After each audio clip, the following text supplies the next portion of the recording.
चाउल चोरी घटनार अभियोग खंडन कले प्रधान शिक्षयित्री। बालेश्वर जिला सिमुलिया विद्यालय चाउल चोरी होइथिबा नै अभिभावक और ग्रामवासी प्रधान शिक्षयित्री नाम आनिथिबा अभियोग परिचालना कमिटीर सभापति और प्रधान शिक्षयित्री सांबादिक सम्मिलन में खंडन करिथिबा जणा जायछि। सूचनार प्रकाश सिमुलिया बीओ कार्यालय अधीन कन्नईभिंदा पंचायत दधिवामनपुर प्राथमिक विद्यालयर प्रधान शिक्षयित्री मनोरमा पंडा कार्यरत अछंती। एही विद्यालय रे 53 जन छात्र छात्री पाठ पढ़ुछंती। सेही ग्रामर ग्रामवासी और किछि अभिभावक बीओ कार्यालय रे चलित मास 1 तारिख रे अभियोग अनुଯାयी छात्र छात्री निमंते आसुथुबा एमडीएम खाद्य नवेम्बर मास 22 तारिख दिन प्रधान शिक्षयित्री श्रीमती पंडा एक बस्ता चाउल नहीं जाउथिबार देखिछंती एवं तांको उपरे कार्यानुष्ठान नेबा निमंते अभियोग आनिथिले।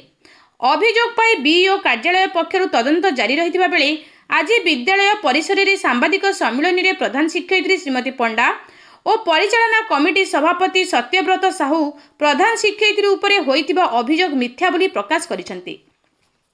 श्रीमती पंडा कहिबा अनुଯାयी मोर आउ 6 मास परे अवसर ग्रहण करिबाकू थिबा बेले ग्रामवासी मो उपरे मिथ्या चोरी घटना संपृक्त करी वीडियो माध्यम रे सामाजिक गणमाध्यम रे भाइराल करुथिबारु मो मानसिक जंत्रणा भोगुची।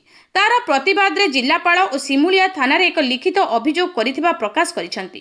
तेबे ए संक्रांत रे एमडीएम चाउल दायित्व रे थिबा अतिरिक्त ब्लॉक शिक्षा अधिकारी विद्याधर महालिकंकु जोगाजोग करिबारु तदंत सरिछि। तदंत रिपोर्ट उपरिस्थ अधिकारी को प्रदान करा जायछि। तदंत रिपोर्ट आसिबा परे घटनार सत्यासत्य पदाकू आसियो बोली प्रकाश करथिले। सिमुलियारु श्रीकांत विश्वाल को रिपोर्ट निर्भीक न्यूज।